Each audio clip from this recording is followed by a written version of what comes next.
Libo-libong mga bata ang sabayang pinasaya at niregaluhan ni Pangulong Ferdinand R. Marcos Jr. Kasabay ito ng Baliksigla, Bigay Saya 2025 nationwide gift giving. May umaarangkadang balita si Christian Bascones. The biggest treasure that we have here in the Philippines are these, our children, the future of our country. Nakipagkulitan at nag-alas Santa Claus si Pangulong Ferdinand R. Marcos Jr. na nagpasaya sa higit 3,000 mga bata mula sa DSWD centers at mga kalapit barangay. Kasabay ito ng Baliksigla Bigay Saya 2025 nationwide gift giving na may handog ring regalo sa 19,000 bata mula sa Department of Education. Ayon sa Pangulo, ang saya at sigla ng mga bata ay nagbibigay kulay sa Pasko. Kaya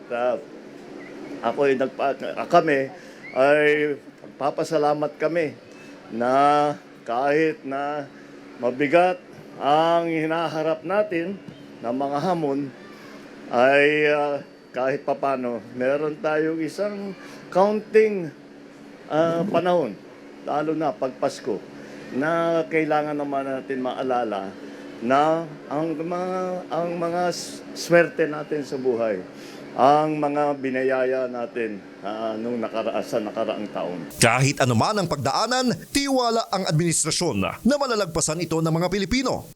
Si Rosemary, na mag-isang itinataguyod ang pamilya mula ng mabiyuda, sinabing merry pa rin ang Pasko basta't kasama ang pamilya. Magsama-sama lang po kaming mag-iina. Okay lang po yung may kunting handa. Ganun na lang po. Para naman sa barberong si Jonamin, kahit simple ang handaan, ang importante ay sama-sama sila sa Pasko. Simple lang yan. Basta magkasalo-salo kayo, magpamilya, okay na yun. Hindi na kailangan yung magarbong ano ngayon. Buhay. Tama lang. Pero bukod sa wish niya sa pamilya, may hiling din si Jonamin para sa bayan ngayong Pasko. Pakulong mo lahat yan. Presidente, lahat ng nagkukurap ng pera ng taong bayan. Pasok naman ito sa pangako ng Pangulo. Makukulong na sila. Wala silang Merry Christmas. Before Christmas, makukulong na sila. Gaya ng mga batang sabik na nag-aabang ng kanilang regalong matatanggap ngayong Kapaskuhan, tiwala umano ang pamahalang Marcos na may bibigay din ng ustisya bilang regalo sa mga mamamayan.